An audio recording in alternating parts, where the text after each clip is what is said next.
Hi friends, welcome back to Moni spicy kitchen. இன்றைக்கி நாம் ரொம்பவே டேஸ்ட்டாக நல்ல க்ரீமியாக இருக்கக்கூடிய சாக்லேட் குல்ஃபி எப்படி பண்ணலான்னு தான் பார்க்க போகிறோம். இது வந்து கடைகளில் நம்ம வாங்கி சாப்பிட்ற மாதிரி அவ்வளோத்துக்கு டேஸ்டியாக அவ்வளோத்துக்கு க்ரீமியாக இருக்கும். வீட்டில் ரொம்பவே ஹெல்த்தியாக நம்ம வந்து இது பண்ணி முடிச்சிடலாம். இதோட டேஸ்ட்டுன்னு பார்த்தீங்க அப்படின்னா சாக்லேட் அப்புறமா பால் க்ரீம் எல்லாமே சேர்ந்த மாதிரி அவ்வளோ டேஸ்ட்டாக இருக்கும். ஸோ கண்டிப்பாக நீங்கள் குழந்தைங்களுக்கெல்லாம் இந்த மாதிரி தாராளமாக செஞ்சு கொடுக்கலாம். ரொம்பவே உடம்புக்குமே நல்லது. ஸோ கண்டிப்பாக நீங்கள் செஞ்சு பாருங்கள். இப்போ வாங்க இது எப்படி செய்யலாம் அப்படிங்கிறத நம்ம டீட்டெயிலாக பார்த்துடலாம். அதுக்கு முன்னாடி நம்ம சேனலை மறக்காமல் சப்ஸ்கிரைப் பண்ணிடுங்க. அப்படியே கூட இருக்கக்கூடிய பெல் பட்டனையும் ப்ரெஸ் பண்ணுங்கள். லைக் பண்ணுங்கள், ஷேர் பண்ணுங்கள். ஃபஸ்ட்டு இது பண்ணுறதுக்காக ஒரு குட்டியான பவுலில் 1.5 டேபிள் ஸ்பூன் அளவுக்கு கோதுமை மாவு எடுத்திருக்கேன். நீங்கள் மைதா மாவு கூட எடுத்துக்கலாம். இதில் இன்னொரு 1.5 டேபிள் ஸ்பூன் அளவுக்கு கொக்கோ பவுடர் சேர்த்து இதை நல்லா வந்து கலந்துட்டு 1/2 கப்பு போல் தண்ணி சேர்த்து இதை நல்லா மிக்ஸ் பண்ணி எடுத்துக்கோங்க. இதில் வந்து தண்ணி கொஞ்சம் கம்மியாக இருக்கிற மாதிரி இருந்துச்சு அப்படின்னா அடிஷ்னலாக கொஞ்சம் கூட நம்ம தண்ணி ஆட் பண்ணி நல்லா கலந்தெடுத்து மாற்றி வச்சிடலாம். ஃபஸ்ட்டு வந்து இந்த ப்ராசஸ் நம்ம முடிச்சுட்டு அதுக்கப்புறமா பால் வந்து காய்க்க ஆரம்பிச்சிடலாம். அப்போ தான் நம்மளுக்கு திடீர்னு எடுத்து இதை வந்து சேர்த்து கலந்து பண்ணுறதுக்கு ஈஸியாக இருக்கும். இல்லைன்னா நம்ம அப்படியே மாவை வந்து பாலில் போட்டுட்டோன்னா கட்டி கட்டியாக இருக்கிற மாதிரி இருக்கும். இப்போ இதை கலந்து மாற்றி வச்சுட்டு ஒரு மிக்ஸி ஜாரில் 10 போல் பாதாம் 10 போல் பிஸ்தா போட்டு லேசாக ஒரு கொரகொரப்பாக ஒரே ஒரு அடி மட்டும் அடித்து எடுத்துகிட்டு வந்துடலாம். இந்த மாதிரி இருக்கணும். இப்போ இதையும் மாற்றி வச்சுட்டு ஒரு கடாய் எடுத்து ஸ்டவ் ஆன் பண்ணி வச்சுக்கோங்க. இதில் வந்து 1/2 லிட்டர் அளவுக்கு பால் நான் வந்து சேர்க்குறேன். இப்போ பால் சேர்த்துட்டு பால் வந்து கொஞ்சம் நல்லா கொதித்து வரட்டும். கொதித்து வந்ததுக்கப்புறமா இதை நல்லா கிளறி விடுங்க. இது கொஞ்சம் நல்லா குக் ஆகணும். அது ரொம்ப முக்கியம். பால் வந்து கொஞ்சம் கொதித்து நல்லா குக் ஆகணும். இப்போ ஓரளவுக்கு நல்லா கொதித்து வந்ததுக்கப்புறமா நம்ம இதில் சுகர் ஆட் பண்ணிடலாம். நான் வந்து 1/2 கப் அளவு சுகர் ஆட் பண்ணுறேன். இது வந்து மைல்டாக தான் இருக்கும். நீங்கள் அதிகமாக சாப்பிடுவீங்கன்னா 3/4 கப்பு வரைக்கும் நீங்கள் வந்து சுகர் ஆட் பண்ணிக்கலாம். இப்போ இதில் நம்ம ஆல்ரெடி கலந்து வச்சுருந்தோம்ல கொக்கோ பவுடர் கோதுமை மாவு போட்டு அந்த மாவை அப்படியே இதுக்குள்ளே போட்டுடலாம்.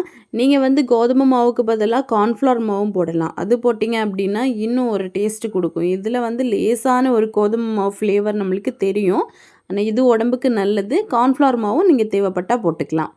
இப்போது இதை நல்லா வந்து குக் பண்ணுங்கள். ஓரளவுக்கு நல்லா வந்து மிக்ஸ் பண்ணிவிட்டு நான் வந்து பால்கோவா ஆட் பண்ணுறேன். ஒரே ஒரு பீஸ் எடுத்து நல்லா பொடி பொடி ஆக்கிட்டு அதை வந்து சேர்க்குறேன்.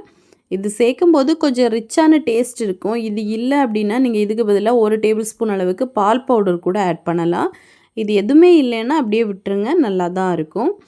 இப்போ இது எல்லாத்தையும் சேர்த்து நல்லா மிக்ஸ் பண்ணிடுங்க. கொஞ்சம் நல்லா கொதித்து வரட்டும். இப்போ பாருங்கள் கொதிச்சிட்ருக்கு.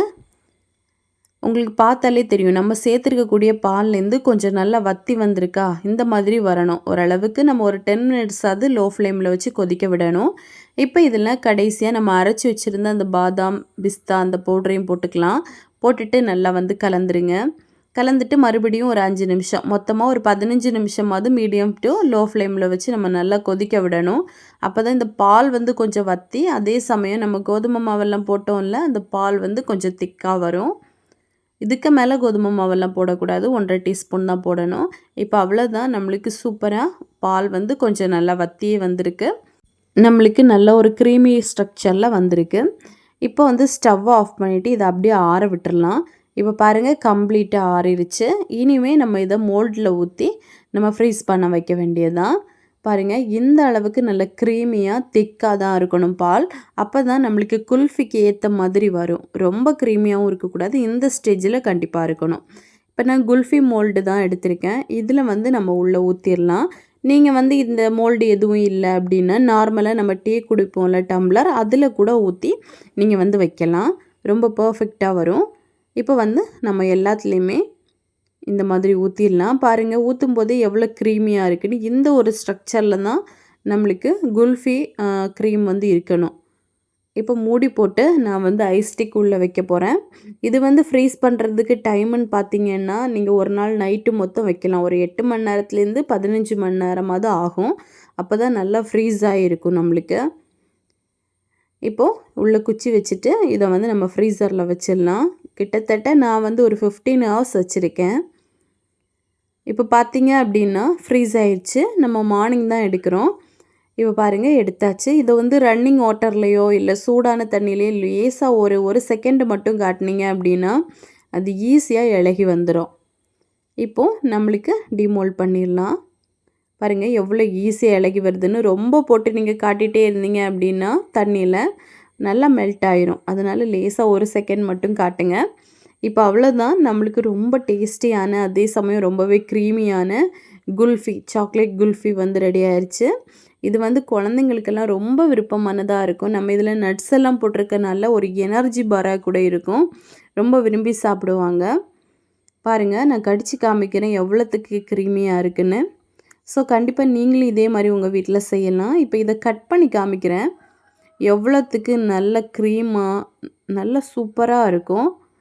இங்கே செஞ்சு பார்த்தீங்கன்னா உங்களுக்கே தெரியும். ஸோ கண்டிப்பாக நீங்களும் செஞ்சு பார்த்துட்டு எப்படி வந்துச்சுன்னு கமெண்ட் பண்ணுங்கள். இதே மாதிரி இன்னும் நிறைய ரெசிபிஸ் வேணும்னா மோனி ஸ்பைசி கிச்சன் சேனலை சப்ஸ்கிரைப் பண்ணி வச்சுக்கோங்க.